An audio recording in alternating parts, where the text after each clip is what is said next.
این حادثه 27 نوامبر در نزد بازار مهرگان رخ داد.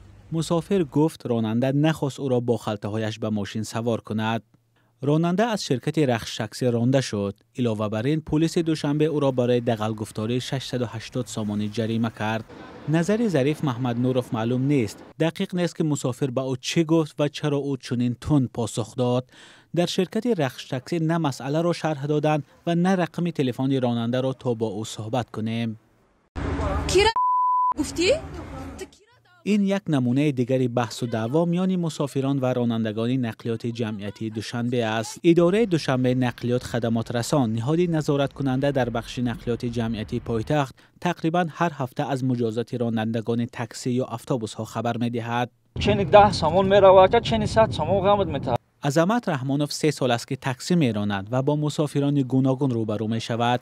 میگوید نباید عیب را فقط در رانندگان جست. مسافرای هست که میشینن پوچه‌شون در بالای ترپه در ماشین میمونن یا که اترزا بیرون میمونن یا که هست که میکشن میگه کلوک تاکشو باید نمود گپ میزنه که میگوید که تا و قرضوری.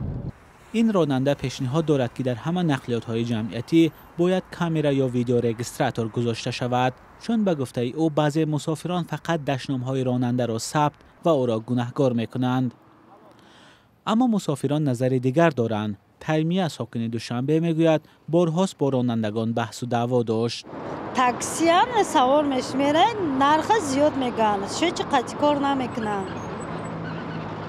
هم نصیبه دقیقت میکنن ما هم عطوه دوده هم میتونیم رنگی باید.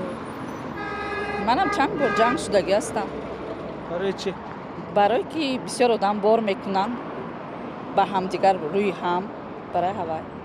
در دوشنبه صدها اتوبوس و تاکسی به مردم خدمت می‌رسانند. تنها تاکسی‌ها قریب 6000 عدد هستند. رسلان سرباززاده سالهاست در بخش نقلیات جمعیتی دوشنبه کار می‌کند و بارها شاهد بحث و دعوای رانندگان و مسافران شده است. میگوید بسیاری بحث‌ها بر سر چیزهای کوچک مثل خوراک نخوردن در ماشین، به این طرف راه نگذاشتن یا در را سخت پوشیدن سر می‌زند. این مصاحبه ما راه حل را چنین می‌بیند. اولین درجه هر یک انسان اگر حرمت خود را داند، عصبی نشدن، چه راننده چه مزاج، باید هر یک انسان از خودش سر کند. هم مزاج و هم راننده فرد جامعه هستند. آنها همه از یک زمین هستند. یگان کس انسان غیر عادی نیست. مسافران آرزو دارند طلبات از رانندگان و پلچین‌ها در نقلیات‌های جمعیتی دوشنبه سخت‌تر شود و شخصانی تصادفی به این بخش راه نیابند.